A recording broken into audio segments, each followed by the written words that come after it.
कहते हैं ना, प्यार कभी भी किसी के साथ भी हो सकता है। तो चलिए ये सच्ची घटना को आज आप लोग को सुनाते हैं। एक 19-20 साल का लड़का था जिसको 2 बच्चे की माँ से प्यार हो जाता है। उसका और लड़के से लगभग वो 10-15 साल से बड़ी थी और वो देखने में काफ़ी सुंदर सुशील थी दोस्तों। तो चलिए इस सच्ची घटना को हम विस्तार से जानने की कोशिश करते हैं। और वो लड़का करता क्या है दोस्तों, वो लड़का उसके पति को फ़ोन करता है और अचानक से कहता है कि मैं आज जा रहा हूँ तुम्हारे घर और तुम्हारे सामने तेरे पत्नी के साथ शारीरिक संबंध बनाऊंगा। तो पहले उस लड़की का पति सुन के अचंभित हो जाता है, फिर दिमाग से सोचता है और कहता है कि अच्छा ठीक है तुम आ जाओ। तो उसके बाद क्या होता है दोस्तों, स्टार्ट करते हैं कहानी को। तो चलिए इस कहानी को लास्ट तक सुनते हैं और इस कहानी में आपको काफ़ी ज़्यादा सीख मिलेगी और कुछ बहुत सारी ऐसी और मनोरंजन भी होगा।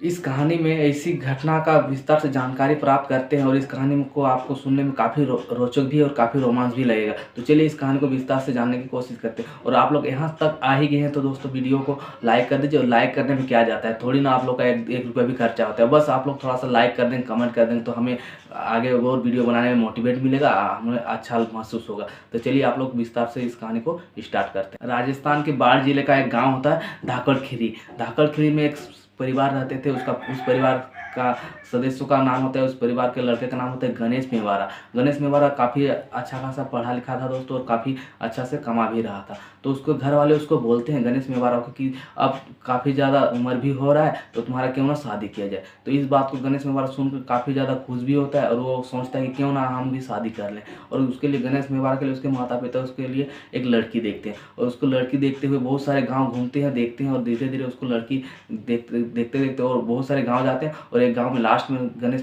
मेवाड़ा का बगल का ही एक गांव होता है।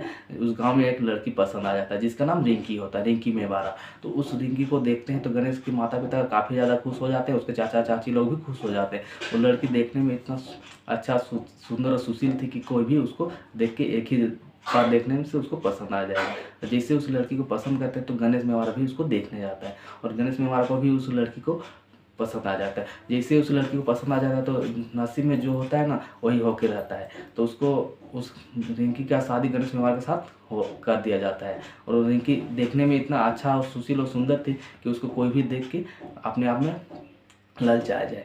तो इसी एक दिन की घटना है दोस्तों कि जैसे उसका शादी हो जाता है तो शादी होने के बाद काफ़ी दिन हो जाते हैं, 10-12 साल हो जाते हैं। 10-12 साल होने के बाद उसको 2 बच्चे हो जाते हैं। 2 बच्चे हो जाते हैं, 2 बच्चे हो जाते हैं। धीरे धीरे बच्चे भी कुछ दिन का हो जाते हैं, एक 5 साल का, एक 7 साल का।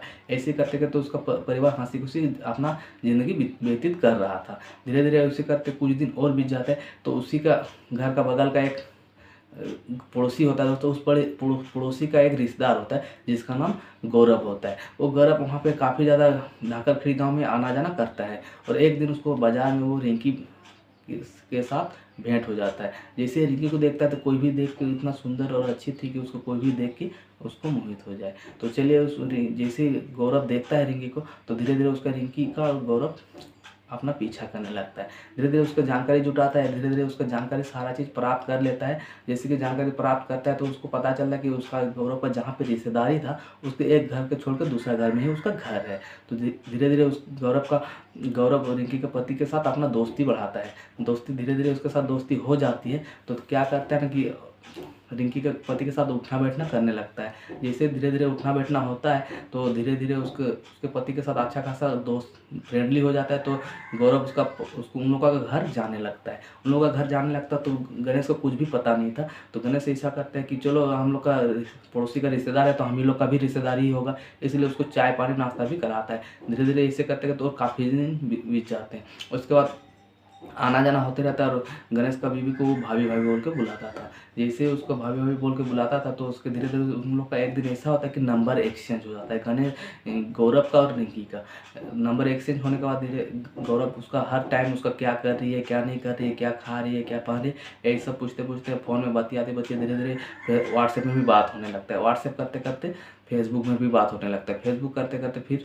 इंस्टाग्राम में भी बात होता है। ऐसे करते उन लोग का दोस्ती काफ़ी ज़्यादा बढ़ जाता है। अब धीरे धीरे वो लोग करते क्या है कि वो, क्योंकि गौरव एक संपन्न परिवार से था, वो भी एक संपन्न परिवार से था, उसका भी कुछ कुछ भी पैसे की दिक्कत कमी नहीं थी। तो वो क्या करता है कि धीरे धीरे उन लोग होटल में मिलना जुलना करने लगते हैं।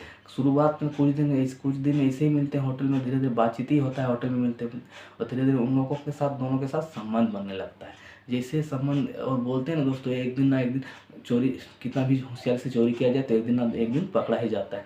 तो कैसा ही कुछ गौरव के साथ हो जाता है, गौरव और रिंकी के साथ। तो जैसे ही उन लोग के साथ ऐसा घटना घटता है, तो एक दिन होता क्या है कि होटल में दोनों मिलने जाते हैं। तो उन्हीं धाकड़खीरी गांव के कुछ लोग उन लोग को होटल में देख लेते हैं। तो उन लोग आके उसका पति को बताते हैं। तो उसका पति सुनता है तो सोचता है कि ऐसे चलिए कुछ नई बात है। तो उसका पति उसका पत्नी को रिंकी से पूछता है कि तुम क्या आजकल कुछ ऐसे करे। तो रिंकी उसका पति को उस दिन किसी भी हालत से संभाल लेते, नहीं ऐसे आप कुछ नहीं है, आज लोग ऐसे आपके कान भर रहे हैं, ऐसा बोलते उन लोग को, उन लोग उसका पति को संभाल लेता है पहला दिन।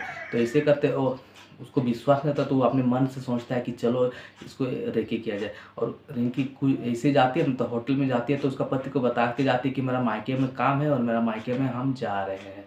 वहाँ पे कुछ भी ऐसे बहाना बना के, मायके का ही बहाना ज़्यादातर बनाती थी, तो मायके का ज़्यादातर बहाना बनाती थी।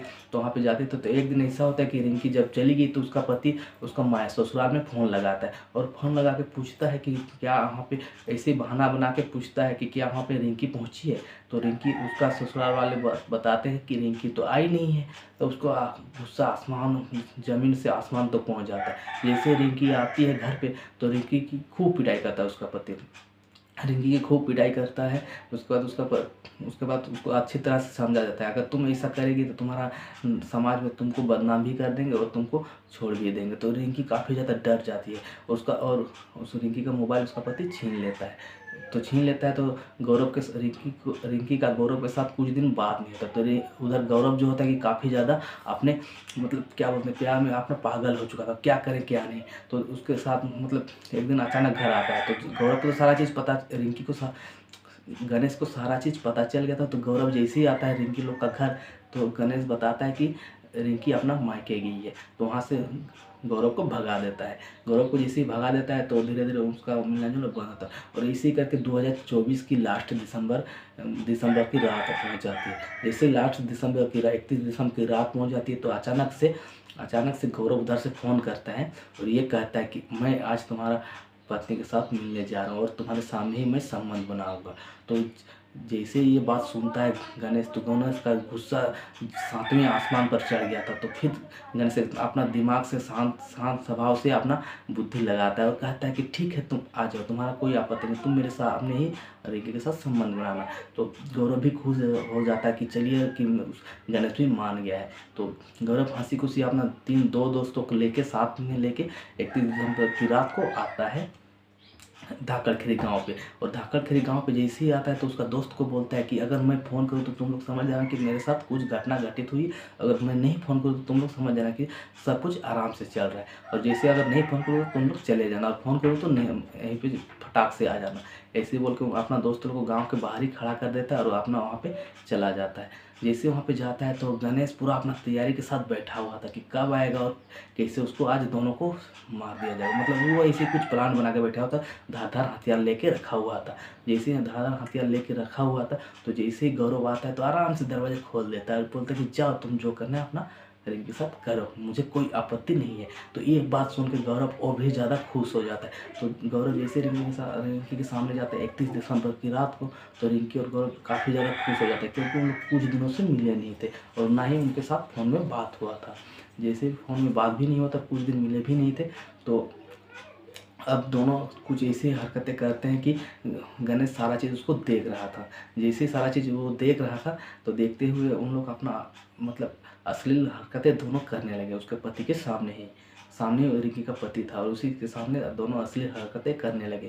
जैसे धीरे धीरे अश्लील हरकतें करने लगे, तो उसको उसका गुस्सा और भी ज़्यादा 7वें आसमान पर पहुंच गया। और जो ना शारीरिक संबंध बनाने वाले ही थे कि वो आगे अपना हथियार लेकर धाराधार उसको गौरव के ऊपर वार करने लगा। तो गौरव उसे वार करने लगा तो रिंकी भी बीच बचाव करने लगी। तो उसका गुस्सा तो पहले से ही रिंकी के ऊपर बना हुआ था, बहुत ज़्यादा ढेर हो गया था उस गुस्सा रिंकी के ऊपर भी। तो रिंकी के ऊपर भी उसने वार करने लगा। ऐसे वार करते करते दोस्तों दोनों की मतलब पूरी तरह से घायल हो जाते हैं। और वो इतना गुस्सा हो गया था कि दोनों को घायल अवस्था में भी और ज़्यादा उन लोग को मारने लगा। और मारते मारते पूरा हल्ला शोर शराबा हो रहा था वहाँ पे, आस पड़ोस जान गए थे। तो इतना ज़्यादा मार दिया कि दोनों की वहीं पे डेथ हो गई दोस्तों। जैसे ही दोनों की डेथ होगी तो वहाँ पे आस पड़ोस के लोग देखे तो डेथ होगी, तो अब क्या करें, उन लोग तो कुछ कर नहीं सकते। तो गांव के जो जितने भी आदमी थे तो वो लोग सोच ही रहे थे कि पुलिस प्रशासन को फ़ोन किया जाए या तो फिर शांत रह जाए। तो अब जबकि मृत्यु हो चुकी है दोनों की, तो क्या फ़ोन करें, सुबह का इंतजार किया जाता है। जैसे ही सुबह होता है तो वहाँ पे उनका गांव का माहौल कुछ ही अलग ही गरमाया हुआ था। 1 जनवरी 2025 की सुबह कुछ अलग ही गरमाया हुआ था। कहीं पे कोई फर्स्ट साल का जश्न मना रहे थे तो उन लोग का टोला में कुछ अलग ही माहौल चल रहा था। जैसे ही कुछ अलग ही माहौल चल रहा था तो इधर गौरव के माता पिता अपना खोजबीन कर रहे थे। गौरव के माता पिता अपना खोजबीन कर रहे थे तो उन लोग खोजते खोजते उसका दोस्त लोग बताता है कि उसका जो प्रेमी है धाकड़खिरी गांव का, वहाँ पे गया हुआ था रात को। तो उन लोग सीधे डायरेक्ट चले आते हैं वहाँ पे धाकड़खिरी गांव पे। तो धाकड़खिरी गांव पे जैसे ही आते हैं तो वहाँ का माहौल देख के उन लोग समझ जाते हैं कि यहाँ पे कुछ अप्रिय घटनाएं घटी हुई है। जैसे समझ जाता है तो वहाँ कोई अंदर जा नहीं रहता तो उन लोग उसका गौरव के माता पिता अंदर जाने की कोशिश करते हैं। जैसे अंदर जाते हैं तो वहाँ पे पहले से उसको रिंकी का पति बैठा हुआ था। और वहाँ का नज़ारा देख के इन लोग का पैरों तले जमीन खिसक जाती है, देख के एकदम पूरा सन रह जाते हैं। तो जैसे सन रह जाता है तभी हम लोग प्रशासन को फ़ोन लगाते हैं। जैसे प्रशासन आती है तो उसका रिंकी का पति होता है वो साफ साफ अपना बता देता है। और गांव से भी पूछताछ किया जाता है तो गांव के आदमी भी यही बता रहे थे कि रिंकी का कुछ दिनों से उसका चलन बहुत ख़राब हो गया था, उसका चरित्र बहुत गिर चुका था। ऐसे ही करते हुए हम लोग सब कुछ गाँव वाले प्रशासन को यही बात बताते हैं और गौरव के बारे में भी बता देते हैं। गौरव तो पड़ोसी का रिश्तेदार था और वो आता जाता अक्सर रहता था और रिंकी को भाभी भाभी कहता था। तो ये चीज़ दोस्तों, तो आप लोग जैसे कि जान रहे हैं एक औरत चाहती है तो क्या नहीं कुछ कर सकती है। एक औरत एकदम किसी का जवान बेटे को खा गई तो अपना एक भरा पूरा परिवार को खा गई। एक औरत ही है जो कि अपना सब कुछ उजाड़ भी सकती है अपना संसार, और अपना संसार अच्छा से बसा भी सकती है। तो इसलिए आप लोग को बताते हैं कि एक औरत ही होती है कि जो ऐसा इतना घटना औरत की वजह से ही हो गया। और एक हंसता खुशता परिवार का एक बेटा को छीन गया और आपने 2 बच्चे को अनाथ कर गई। और उसका तो मौत हो ही गया रिंकी का, और उसका पति का भी साजा हो गया। अब चलिए दोस्तों, इस कहानी को सुनाने का मेरा उद्देश्य यही था कि किसी का दिल को चोट पहुंचाना नहीं है। मेरा मकसद बस यही है कि आप लोग ऐसी घटनाओं से रूबरू हों और आगे से ऐसा घटना कदम उठाने से पहले सतर्क हो जाए, सावधान हो जाए। तो चलिए दोस्तों, नेक्स्ट वीडियो में मिलते हैं, तब तक के लिए जय हिंद, वंदे मातरम।